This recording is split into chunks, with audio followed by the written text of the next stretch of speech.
Hi. അപ്പോൾ Keralam polling ബൂത്തിലേക്ക് എത്താൻ ചുരുങ്ങിയ ദിവസങ്ങൾ, 1-2 ദിവസങ്ങൾ കൂടി കഴിഞ്ഞാൽ നമ്മൾ പോളിംഗ് ബൂത്തിലെത്തും. അപ്പോൾ കേരളം ആര് നയിക്കണം എന്നുള്ളതിനെക്കുറിച്ച് ജനാധിപത്യപരമായ തീരുമാനമെടുക്കാൻ ജനങ്ങൾ തയ്യാറായിരിക്കുകയാണ്, അല്ലേ? അതാണ് ജനാധിപത്യത്തിൻ്റെ ഒരു കാര്യം. ഇന്നലെ കേരള CM സഖാവ് പിണറായി വിജയൻ ഒരു വാർത്താ സമ്മേളനം നടത്തി. അദ്ദേഹത്തിൻ്റെ വാർത്താ സമ്മേളനം ഇതായിരുന്നു: കഴിഞ്ഞ ഇലക്ഷൻ സമയത്ത് LDF മുന്നോട്ട് വെച്ച പ്രകടന പത്രികയുടെ ഒരു പ്രോഗ്രസ് റിപ്പോർട്ടായിരുന്നു. അദ്ദേഹത്തിന് ജനങ്ങൾ ഭരണം കൊടുത്തു, ഒരു തുടർ ഭരണം ചരിത്രത്തിൽ ആദ്യമായിട്ട് കിട്ടി. അപ്പോൾ ആ സമയത്ത്, ആ ഇലക്ഷൻ സമയത്ത് നൽകിയ വാഗ്ദാനങ്ങൾ ആ ഗവൺമെൻറ് പാലിച്ചോ എന്നുള്ളതിനെക്കുറിച്ചാണ് അദ്ദേഹം അവിടെ ചർച്ച കൊണ്ടുവന്നത്. അപ്പോൾ ജനാധിപത്യത്തിൻ്റെ ഒരു ഏറ്റവും സന്തോഷമുണ്ടാക്കുന്ന, അല്ലെങ്കിൽ ഒരു മഹിതമായ ഒരു പ്രവർത്തനമാണ് കഴിഞ്ഞ ദിവസം മുഖ്യമന്ത്രി അദ്ദേഹം നടത്തിയത് ആ വാർത്താ സമ്മേളനത്തിലൂടെ. അപ്പോൾ അത് പരിശോധിക്കപ്പെടേണ്ടതാണ്, പരിശോധിച്ചിട്ടുമുണ്ട്. വ്യാജമൊന്നും പറഞ്ഞിട്ടില്ല, കളവും പറഞ്ഞിട്ടില്ല. വളരെ കൃത്യമാണ്. ആ കാര്യങ്ങൾ പരിശോധിച്ചാൽ ബോധ്യപ്പെടുന്നൊരു കാര്യമാണ്. അപ്പോൾ കഴിഞ്ഞ 10 വർഷത്തെ ഒരു ഹിസ്റ്ററി, കേരളത്തിൻ്റെ ഒരു ചരിത്രം നമ്മൾ പരിശോധിച്ചാൽ പുരോഗതിയുടെ അങ്ങേയറ്റത്താണ് കേരളം. ഒരിക്കലും സ്വപ്നം കാണാൻ കഴിയാതിരുന്ന പദ്ധതികൾ പോലും കൃത്യമായിട്ട് നടപ്പിലാക്കി വിജയിപ്പിച്ചെടുത്ത ഒരു സർക്കാരാണ്. പ്രോഗ്രസ് റിപ്പോർട്ട് അവതരിപ്പിച്ചുകൊണ്ട് ഞങ്ങൾ നൽകിയ വാഗ്ദാനങ്ങൾ ഇതാ ഞങ്ങൾ പാലിച്ചിരിക്കുന്നു, ഇനി ഞങ്ങൾ നൽകുന്ന വാഗ്ദാനങ്ങൾ ഇന്നതൊക്കെയാണ് എന്ന് പറഞ്ഞുകൊണ്ട് ജനങ്ങൾക്കിടയിലേക്ക് വോട്ടിനിറങ്ങുന്നത്. മാത്രമല്ല, ഒരു നെഗറ്റീവുമില്ലാതെ, ഒരു അഴിമതി കഥ പോലുമില്ലാതെ ജനങ്ങൾക്കിടയിലേക്ക് ഇറങ്ങി വന്ന് വോട്ട് ചോദിക്കുന്ന ആദ്യത്തെ സർക്കാർ എന്ന് വേണമെങ്കിൽ നമുക്ക് പറയാം, അല്ലേ? LDF സർക്കാർ. ഒരു അഴിമതി കഥ പോലുമില്ല. കഴിഞ്ഞ കുറച്ച് വർഷങ്ങളായിട്ട് നമുക്കറിയാം, പത്രമാധ്യമങ്ങൾ, മീഡിയകൾ നമ്മൾ ശ്രദ്ധിക്കുകയാണെങ്കിൽ ഇടത് വിരുദ്ധമായിട്ടുള്ള ജനങ്ങൾക്കിടയിൽ ഈ സർക്കാർ വിരുദ്ധ, ഭരണവിരുദ്ധ വികാരമുണ്ടാക്കുന്നതിന് വേണ്ടിയിട്ട് വലിയ രീതിയിലുള്ള വ്യാജ പ്രചാരണങ്ങൾ, തെറ്റായ പ്രചാരണങ്ങൾ മീഡിയകൾ നിരന്തരമായിട്ട് നടത്തിക്കൊണ്ടിരിക്കുകയാണ്. പക്ഷേ അതിൻ്റെയൊക്കെ ഒരു ഗുണഭോക്താക്കളായി വരേണ്ടിയിരുന്ന കോൺഗ്രസും UDFും എവിടെ എത്തി നിൽക്കുന്നു ഇപ്പോൾ എന്നുള്ളത് നമ്മൾ ചിന്തിക്കേണ്ട ഒരു വിഷയമാണ്. അപ്പോൾ കേരള ജനങ്ങൾക്ക് മുമ്പിൽ വ്യാജം പറയുന്ന, കളവ് പറയുന്ന, വികസന പ്രവർത്തനങ്ങൾ മുഴുവനും എതിർക്കുന്ന, നിങ്ങൾ ആലോചിച്ച് നോക്കൂ, പ്രതിപക്ഷ നേതാവ് നിരന്തരമായിട്ട് പറയുന്ന എന്താ? തുരങ്കപാതയെ ഞങ്ങൾ എതിർക്കും, തീരദേശപാതയെ എതിർക്കും, മലയോര പാതയെ എതിർക്കും, വികസന പ്രവർത്തനങ്ങൾ എന്തുകൊണ്ടുവന്നാൽ അതിനൊക്കെ ഞങ്ങൾ എതിർക്കും എന്ന് പരസ്യമായിട്ട് ജനങ്ങളിൽ ഇരുന്ന് പറയുകയും നിരന്തരമായിട്ട് കളവ് പറയുകയും നുണ പറയുകയും ചെയ്യുന്ന ഈ കോൺഗ്രസിനെയാണോ നമ്മൾ ഇടതുപക്ഷത്തിനെതിരെ ഭരണത്തിലേറ്റാൻ പോകുന്നത്? പത്രമാധ്യമങ്ങൾ ഇവർക്ക് വേണ്ടിയായിരുന്നോ നിരന്തരമായിട്ട് ശബ്ദിച്ചുകൊണ്ടിരുന്നത്, ഈ വ്യാജ വാർത്തകൾ കൊടുത്തുകൊണ്ടിരുന്നത്? ജനങ്ങൾ വളരെ കൃത്യമായിട്ട് ശ്രദ്ധിക്കേണ്ട ഒരു കാര്യമാണ്. ആരാണ് കേരളത്തെ നയിക്കേണ്ടത് എന്ന് തീരുമാനിക്കുന്നത് മാധ്യമങ്ങളല്ല, ജനങ്ങളാണ്. നമ്മൾ ശ്രദ്ധിക്കേണ്ടത് മാധ്യമങ്ങൾ അവരുടെ ഇച്ഛക്കനുസരിച്ച് എഴുതിവിടുന്ന വാർത്തകളിലല്ല, മറിച്ച് നമ്മൾ വസ്തുതകൾ മനസ്സിലാക്കണം. ഇന്ന് എല്ലാ സംവിധാനങ്ങളും നമുക്കുണ്ട്, അല്ലേ? നമ്മൾ ഗൂഗിൾ അടിച്ച് നോക്കിയാൽ നമുക്ക് ഒരുവിധം എല്ലാ റിപ്പോർട്ടുകളും സത്യസന്ധമായിട്ട് കിട്ടും. അത് വെച്ച് പഠിക്കണം, മനസ്സിലാക്കണം. ഞാൻ ഇന്ന പൊളിറ്റിക്സാണ് മുന്നോട്ട് വെക്കുന്നത്, അതുകൊണ്ട് ഇന്ന ആളെ ഞാൻ സപ്പോർട്ട് ചെയ്യുന്നൊന്നുമില്ല. ജനങ്ങൾക്ക് നന്മ ലഭിക്കുന്ന, ജനങ്ങൾക്ക് സമൂഹത്തിന് ഗുണം ലഭിക്കുന്ന, ഗുണകരമായി ഭരണം നടത്തുന്ന, അഴിമതി രഹിതരായിട്ടുള്ള ആളുകളെ തന്നെ വേണം കേരളത്തിന് ഭരണം ഏൽപ്പിക്കാൻ. ഒരു സംശയ കാര്യത്തിലില്ല. അപ്പോൾ അതുകൊണ്ട് തിരഞ്ഞെടുക്കുകയാണെങ്കിൽ LDFനെ തിരഞ്ഞെടുക്കുക എന്നുള്ളതല്ലാതൊരു ഓപ്ഷൻ, കേരളത്തിന് നന്മ വിചാരിക്കുന്ന, കേരളത്തിലെ മതേതരത്വം, ജനാധിപത്യമൊക്കെ നിലനിന്ന് പോകണമെന്നും വികസന പ്രവർത്തനങ്ങൾ നന്നായിട്ട് നടക്കണമെന്നൊക്കെ ആഗ്രഹിക്കുന്ന കേരളത്തിൻ്റെ മക്കൾ ആരെയാണ് തിരഞ്ഞെടുക്കേണ്ടത്? LDFനെ തന്നെയാണ് തിരഞ്ഞെടുക്കേണ്ടത് എന്നുള്ളതാണ് വസ്തുത. മറ്റൊന്ന് ഞാൻ പറയാൻ വന്നൊരു കാര്യം വേങ്ങര മണ്ഡലത്തെക്കുറിച്ചാണ്. വേങ്ങര മണ്ഡലം ചർച്ച ചെയ്യപ്പെടേണ്ട കാര്യം. ഞാൻ വേങ്ങര മണ്ഡലക്കാരനാണ്. 2, വേങ്ങര മണ്ഡലം കേരളത്തിലെ ഏറ്റവും വലിയ രാഷ്ട്രീയ ചാണക്യന്മാരിൽ ഒരാളായിട്ടുള്ള PK കുഞ്ഞാലിക്കുട്ടിയുടെ സ്ഥിരം മണ്ഡലമായിരുന്നു. ഇപ്പോൾ അദ്ദേഹം വേങ്ങര മണ്ഡലത്തിൽ നിന്ന് മാറി മലപ്പുറം മണ്ഡലത്തിലേക്ക് മാറിയിട്ടുണ്ട്, അല്ല? ഇവിടുന്ന് അങ്ങോട്ട് പോയി. അപ്പോൾ എന്തുകൊണ്ടാണ് വേങ്ങര മണ്ഡലത്തിലെ വോട്ടർമാരുടെ ഇടയിൽ തല ഉയർത്തിപ്പിടിച്ച് നിന്നുകൊണ്ട് ഞാൻ കഴിഞ്ഞ 5 വർഷം അല്ലെങ്കിൽ കഴിഞ്ഞ കാലങ്ങളിൽ നിങ്ങളെ പ്രതിനിധീകരിച്ച് നിയമസഭയിൽ പോയിട്ട് ഇന്ന കാര്യങ്ങൾ നിങ്ങൾക്ക് വേണ്ടി ചെയ്തു എന്ന് പറയാൻ ഒന്നുമില്ല ജനങ്ങൾക്കിടയിൽ? മുസ്ലിം ലീഗിൻ്റെ കുടുംബ സംഗമങ്ങളിൽ നിരന്തരമായിട്ട് വന്നിരുന്നു കൊണ്ട് അദ്ദേഹത്തിന് സംസാരിക്കാം. കാരണം അവർ അദ്ദേഹത്തെ പിന്തുണക്കുന്നവരാണ്. അദ്ദേഹം പ്രവർത്തിച്ചാലും പ്രവർത്തിച്ചില്ലെങ്കിലും ഒന്നും സംഭവിക്കാൻ പോകുന്നില്ല. അവർക്കതിൻ്റെ ഗുണങ്ങൾ കിട്ടിക്കൊണ്ടിരിക്കും ഒരു പക്ഷേ, അല്ലേ? അങ്ങനെയുള്ള അപ്പോൾ സ്വന്തം പാർട്ടിയുടെ ഒരു നേതാവിനെ പിന്തുണക്കുക എന്നുള്ള അവരുടെ ധാർമ്മികമായ ഉത്തരവാദിത്തമായിരിക്കും.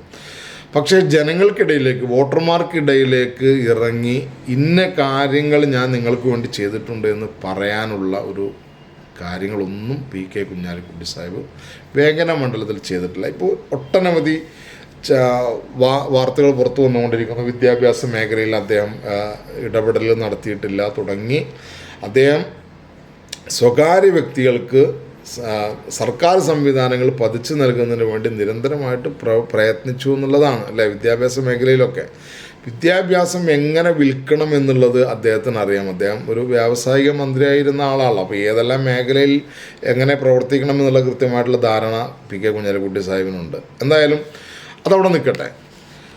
മുസ്ലിം ലീഗിൻ്റെ UDFൻ്റെ വേങ്ങര മണ്ഡലത്തിലെ സ്ഥാനാർത്ഥി KM ഷാജിയാണ്. എന്താണ് അദ്ദേഹത്തെ വേങ്ങര കൊണ്ടുവന്ന് സ്ഥാനാർത്ഥിയാക്കാനുള്ള കാരണം? നിങ്ങൾ ചിന്തിച്ച് നോക്കൂ. അദ്ദേഹം കൃത്യമായിട്ട് വർഗീയത പറയുന്ന ഒരാളാണ്, വ്യാജം പറയുന്ന ഒരാളാണ്, വാക്കുകൾ പൊളിറ്റിക്കലി മാറ്റി പറഞ്ഞ് നടക്കുന്ന ഒരു അവസരവാദിയാണ് എന്ന് 100% പറയാൻ പറ്റുന്ന ഒരാളാണ്. ധാർഷ്ട്യത്തോടു കൂടി അല്ലാതെ അദ്ദേഹം സംസാരിക്കാറില്ല.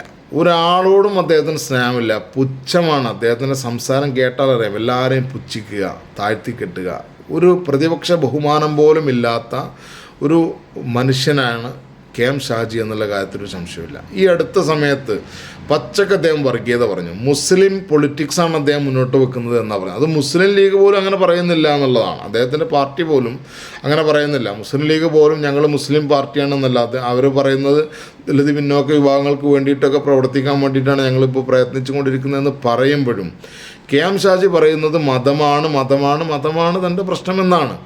മുസ്ലിം ലീഗിൻ്റെ ഏറ്റവും ശക്തി കേന്ദ്രങ്ങൾ എന്ന് പറയാവുന്ന വേങ്ങര മണ്ഡലം ഇപ്പോൾ ജനങ്ങൾക്കിടയിൽ വളരെ പിന്നോക്കമാണ്. മുസ്ലിം ലീഗിൻ്റെ ആ പ്രസക്തി ഒരു സംശയമില്ല. കാരണം വേങ്ങര മണ്ഡലത്തോട് എത്രത്തോളം കൊടിയ വഞ്ചനയാണ് PK കുഞ്ഞാലിക്കുട്ടി മുസ്ലിം ലീഗും ചെയ്തത് എന്നുള്ള തിരിച്ചറിവ് വേങ്ങരക്കാർക്കുണ്ട്. മാത്രമല്ല, ഒരു വർഗീയവാദിയായ KM ഷാജിയെ സ്ഥാനാർത്ഥിയാക്കിയതിലൂടെ വേങ്ങര മണ്ഡലത്തിലെ മുസ്ലിങ്ങളെ, പ്രത്യേകിച്ച് ന്യൂനപക്ഷ വിഭാഗങ്ങളെ അവഹേളിക്കുകയാണ് മുസ്ലിം ലീഗ് ചെയ്തിട്ടുള്ളത്. കാരണം ഏതെങ്കിലും ഒരു വർഗീയവാദിയെ കൊണ്ടുവന്ന് വെച്ചാൽ മുസ്ലിം പേരുകാരനാണ് എന്നുള്ളതുകൊണ്ട് KM ഷാജിക്ക് വോട്ട് ചെയ്ത് വിജയിപ്പിക്കും വേങ്ങരയുള്ള ആളുകൾ എന്നുള്ള ഒരു ധാരണ പുറത്തുള്ള ആളുകൾക്ക് വരത്തക്ക രീതിയിലാണ് ആ ഒരു പ്ലേസ്മെൻറ്റ്. തീർച്ചയായിട്ടും വേങ്ങര മണ്ഡലത്തിൽ എന്നല്ല, മലപ്പുറം ജില്ലയിൽ പ്രത്യേകിച്ചും വർഗീയവാദികളെ അകറ്റി നിർത്തിയ ചരിത്രമേ